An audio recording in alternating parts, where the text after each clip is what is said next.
ಶಿಡ್ಲಘಟ್ಟದಲ್ಲಿ ಏನು ಘಟನೆ ಆಯಿತು ಆ ಒಂದು ವಿಚಾರಕ್ಕೆ ಸಂಬಂಧಪಟ್ಟಂತೆ ಈಗ ವರ್ಗಾವಣೆ ಆಗ್ತಾರಾ ಶಿಡ್ಲಘಟ್ಟದ ನಗರಸಭೆ ಆಯುಕ್ತೆಯಾಗಿರುವಂತಹ ಅಮೃತಾ ಗೌಡ ಎನ್ನುವಂತಹ ಪ್ರಶ್ನೆ ಮೂಡುತ್ತಾ ಇದೆ. ಯಾಕಂದರೆ ರಾಜೀವ್ ಗೌಡ ಬೆದರಿಕೆ ಹಾಕಿದ್ರು, ಫೋನ್ನಲ್ಲಿ ಬೈತಿದ್ರು, ಕೊಲೆ ಬೆದರಿಕೆ, ಒಂದು ರೀತಿಯ ಅವಾಚ್ಯ ಶಬ್ದಗಳ ನಿಂದನೆ. ಇದರಿಂದ ಅವರೇನಾದರೂ ಬೇರೆ ಕಡೆ ಶಿಫ್ಟ್ ಆಗ್ತಾರಾ?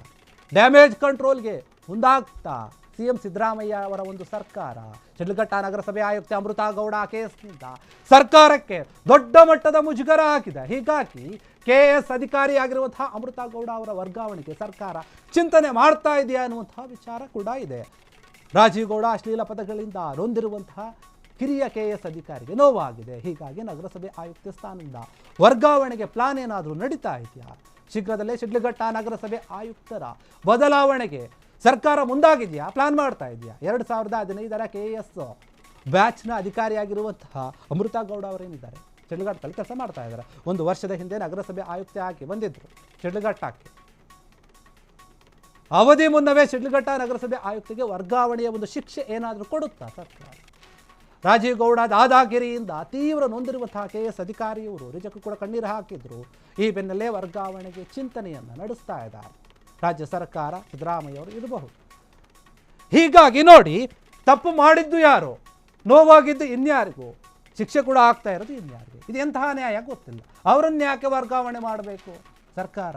ಡ್ಯಾಮೇಜ್ ಕಂಟ್ರೋಲ್ ಮಾಡಬೇಕು ಅನ್ನೋದಾದರೆ ರಾಜೀವ್ ಗೌಡ ವಿರುದ್ಧ ಒಂದು ಸರಿಯಾದ ರೀತಿಯಲ್ಲಿ ಕ್ರಮ ತೆಗೆದುಕೊಳ್ಬೇಕು. ಬೇರೆ ಯಾವ ಜಿಲ್ಲೆಯಲ್ಲಿಯೂ ಕೂಡ ಈ ರೀತಿಯಾಗಿ ಆಗಬಾರ್ದು. ಯಾವುದೇ ಒಂದು ಜನಪ್ರತಿನಿಧಿ ಆದರೂ ಅಷ್ಟೇ, ಅದು ಎಮ್ ಎಲ್ ಎ ಆದರೂ ಅಷ್ಟೇ, ಎಂ ಪಿ ಆದರೂ ಅಷ್ಟೇ, ಯಾರಾದರೂ ಸರಿಯೇ ಒಬ್ಬ ಸರ್ಕಾರಿ ಅಧಿಕಾರಿಗೆ ಹೆಂಗೆ ಮಾತನಾಡಬೇಕು ಅನ್ನೋದನ್ನು ಸ್ವಲ್ಪ ತಲೆಯಲ್ಲಿ ಪರಿಜ್ಞಾನ ಇಟ್ಕೊಂಡು ಮಾತನಾಡಬೇಕು. ಏನೋ ದೊಡ್ಡ ಮಟ್ಟದಲ್ಲಿ ನಂದೇ ನಡೆಯುತ್ತೆ, ನಾನೇ ಡಾನು, ನಂದೇ ದಾದಾಗಿರಿ, ನಂದೇ ಗೂಂಡಾಗಿರಿ ಅಂತ ಹೇಳಿ ನಮ್ಮದೇ ಸರ್ಕಾರ ಇದೆ, ನಾವೇನು ಮಾಡಿದ್ರೂ ನಡೆಯುತ್ತೆ, ನಾವು ಹೆಂಗಾದರೂ ಆಟ ಆಡ್ಬೋದು ಅಂತ ಹೇಳಿ ಬಾಯಿಗೆ ಬಂದಂಗೆ ಬೈತಾರೆ. ಏನ್ರೇ ನಮ್ಮ ಬ್ಯಾನರ್ನೇ ಕಿತ್ತಾಕಿದ್ದೀರಾ ನೀವು, ಹೆಂಗಿದೆ ಮೈಗೆ, ಹಂಗೆ ಹಿಂಗೆ ಅಂತ ಹೇಳಿ.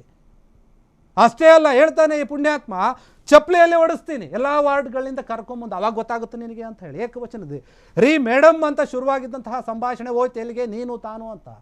ಕಚೇರಿಗೆ ಕರೆಸ್ತೀನಿ, ದಂಗೆ ಎಬ್ಬಿಸ್ತೀನಿ, ಚಪ್ಪಲಿಯಿಂದ ಹೊಡಿಸ್ತೀನಿ, ಬೆಂಕಿ ಹಚ್ಚಿಸ್ತೀನಿ, ಈ ರೀತಿ ಮಾತುಗಳನ್ನು ಕೇಳಿದ್ವಿ ಈತ ಎಮ್ ಎಲ್ ಎ ಅಭ್ಯರ್ಥಿ ಅಂತೆ. ಆದರೆ ಇಲ್ಲಿ ಏನು ಮಾತು ಕೇಳಿ ಬರ್ತಾ ಇದೆ, ಇವರು ವರ್ಗಾವಣೆ ಆಗ್ತಾರೆ ಅಮೃತಾ ಗೌಡ ಅನ್ನುವಂಥ ವಿಚಾರ. ಸರ್ಕಾರ ಚಿಂತನೆಯನ್ನು ಮಾಡ್ತಾ ಇದೆಯಂತೆ ಇವರನ್ನು ವರ್ಗಾವಣೆ ಮಾಡೋಕ್ಕೆ. 2015 ಬ್ಯಾಚ್ನಲ್ಲಿ ಕೆಎಎಸ್ ಅನ್ನು ಪಾಸ್ ಮಾಡಿ ಬಂದಂತಹ ಅಧಿಕಾರಿ, ಕಷ್ಟಪಟ್ಟು ಓದಿರ್ತಾರೆ ಅಂಥವರಿಗೆ ಆ ಒಂದು ಸ್ಥಾನಕ್ಕೆ ಏನು ಬೆಲೆ ಇದೆ ಅನ್ನೋದನ್ನು ಪರಿಜ್ಞಾನ ಇಲ್ಲದೆ ಮಾತನಾಡಿದಿರುವಂತಹ ವ್ಯಕ್ತಿ ರಾಜೀವ್ ಗೌಡ.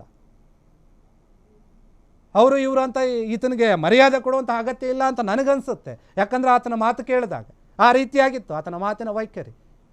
ಒಬ್ಬ ಜನಪ್ರತಿನಿಧಿ ಅಂತ ಹೇಳ್ಕೊಳ್ಳೋಕ್ಕೆ ನಾಲಾಯಕ್ಕು ಇಂತಹ ಒಬ್ಬ ವ್ಯಕ್ತಿಗಳು ಆ ರೀತಿಯಾಗಿ ನಡೆದುಕೊಳ್ತಾ ಏನಾಗ್ತಾ ಇದೆ ಇವರಿಗೆ ಅಂತ? ಅಧಿಕಾರದ ಮದ ಜಾಸ್ತಿ ಆಗ್ತಾ ಇದೆ ಅಥವಾ ಹಣದ ಮದ ಜಾಸ್ತಿ ಆಗ್ತಾ ಇದೆ? ಇಲ್ಲ, ನಾವೇನು ಮಾಡಿದ್ರೂ ಸರಿ, ನಮ್ಮ ಹಿಂದೆ ಕೆಲವು ನಾಯಕರಿದ್ದಾರೆ ನಮ್ಮನ್ನು ಕಾಪಾಡೋಕೆ, ನಮ್ಮ ಸರ್ಕಾರ ಇದೆ ನಮ್ಮ ಹಿಂದೆ ಕಾಪಾಡೋಕೆ ಅಂತ ಯೋಚನೆ ಮಾಡ್ತಾ ಇದ್ದಾರೆ.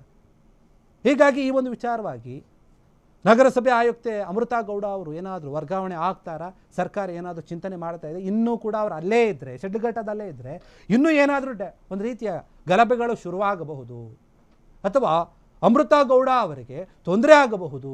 ರಾಜೀವ್ ಗೌಡ ಅವರೊಂದು ಕೆಲವೊಂದು ಇರ್ತಾರಲ್ಲ, ನಾವು ಹಣ ಹಣ ಹಣ ಅಂತ ಹೇಳಿ ಹಿಂದೆ ತಿರುಗಾಡ್ತಿರ್ತಾರಲ್ಲ ಕೆಲವೊಂದು ಪುಡಾರಿಗಳು, ಅವರೇನಾದರೂ ತೊಂದರೆ ಕೊಡ್ಬೋದು, ಆ ರೀತಿಯಲ್ಲಿ ಕೂಡ ಚಿಂತೆ ಮಾಡ್ಬೋದು. ಆದರೆ ಒಬ್ಬ ಸರ್ಕಾರಿ ಅಧಿಕಾರಿ ಯಾರಿಗೂ ಕೂಡ ಎದುರ್ಕೊಳ್ಳೋ ಅವಶ್ಯಕತೆ ಇಲ್ಲ. ಅವರು ನಿಮಗೆ ಬಾಯಿ ಬಂದಂಗೆ ಮಾತನಾಡಿದ್ರೆ ನೀವು ಕೂಡ ಬೈಬೇಕಾಗಿತ್ತು. ಏನಯ್ಯ ಬಾ ಬಂದು ನೋಡ್ಕೊತೀನಿ ನಿನ್ನ ಅಂತ ಹೇಳಬೇಕಾಗಿತ್ತು. ಅಂಥವ್ರಿಗೆ ಎದುರ್ಕೊಳ್ಳೋ ಅವಶ್ಯಕತೆ ಇಲ್ಲ ನೀವು. ಯಾಕಂದರೆ ನೀವು ಒಬ್ಬ ಕೆಎಎಸ್ ಅಧಿಕಾರಿ. ಅವ್ರು ಏನಾಗಿದ್ದಾರೆ, ಎಮ್ ಎಲ್ ಎ ಆಗಿದ್ದಾರೆ, ಏನಾಗಿದ್ದಾರೆ? ಏನು ಕೂಡ ಇಲ್ಲ, ಸೋತಿರೋ ಅಭ್ಯರ್ಥಿ ಅಷ್ಟೇ. ಅಂಥವ್ರಿಗೆ ನೀವು ಹಾಕಿ ಎದುರ್ಕೊಂಡು ಭಯಪಡುತ್ತೀರ.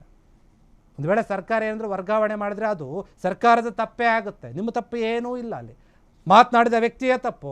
ಸರ್ಕಾರ ಏನಾದರೂ ವರ್ಗಾವಣೆ ಮಾಡಿದ್ರೆ ಸರ್ಕಾರದೇ ತಪ್ಪಾಗುತ್ತೆ. ಯಾಕಂದರೆ ಸರ್ಕಾರಕ್ಕೆ ಮುಜುಗರ ಆಗಿದೆ. ಆ ರೀತಿಯಾಗಿ ನಡೆದುಕೊಳ್ತಾ ಇದ್ದಾರೆ. ಯಾರು ನಡೆದುಕೊಂಡಿದ್ದಾರೋ ಅವರಿಗೆ ಶಿಕ್ಷೆ ಕೊಡಬೇಕು. ಅದು ಬಿಟ್ಟು ಇವ್ರನ್ನ ವರ್ಗಾವಣೆ ಮಾಡ್ತಾರೆ, ಆ ಪ್ಲ್ಯಾನ್ ನಡೀತಾ ಇದೆ, ಹಾಗೆ ಹೀಗೆ ಅಂತ ಮಾತುಗಳೇ ಬರ್ತಾ ಇದೆ. ಒಂದು ವೇಳೆ ಆ ರೀತಿಯಾಗಾದರೆ ಅದು ಸರ್ಕಾರಕ್ಕೆ ಮುಖಭಂಗ ಆದಂಗೆ ಇನ್ನೂ ಜಾಸ್ತಿ ಆಗುತ್ತೆ. ಯಾಕಂದರೆ ಸರ್ಕಾರ ಡ್ಯಾಮೇಜ್ ಕಂಟ್ರೋಲ್ ಮಾಡೋ ಹಾಗಿಲ್ಲ, ವರ್ಗಾವಣೆ ಮಾಡಿ ಇನ್ನೂ ಜಾಸ್ತಿ ಮಾಡ್ಕೊಳ್ಳುತ್ತೆ ಅಷ್ಟೇ. ಯಾಕಂದರೆ ಅಲ್ಲಿ ತಪ್ಪಿದೆ ಅನ್ನೋದು ಗೊತ್ತಾಗ್ತಾ ಇದೆಯಲ್ಲ. ಹೀಗಾಗಿ ರಾಜೀವ್ ಗೌಡ ವಿಚಾರದಲ್ಲಿ ಸರ್ಕಾರ ಯಾವ ರೀತಿಯಾಗಿ ಒಂದು ನಿರ್ಧಾರವನ್ನು ತೆಗೆದುಕೊಳ್ಳುತ್ತೆ ನೋಡಬೇಕು. ಮತ್ತು ಇದು ಅಮೃತಾ ಗೌಡ ಅವರ ಒಂದು ವಿಚಾರವಾಗಿ ಕೂಡ ಅಷ್ಟೇ. ಕ್ಷಣ ಕ್ಷಣದ ಸುದ್ದಿಗಳಿಗಾಗಿ ಫ್ರೀಡಂ ಟಿವಿ ಸಬ್ಸ್ಕ್ರೈಬ್ ಮಾಡಿ, ಲೈಕ್ ಮಾಡಿ ಹಾಗೂ ಫಾಲೋ ಮಾಡಿ. ಹೊಸ ಸುದ್ದಿಗಳ ನೋಟಿಫಿಕೇಶನ್ಗಾಗಿ ಬೆಲ್ ಐಕಾನ್ ಮೇಲೆ ಕ್ಲಿಕ್ ಮಾಡಿ.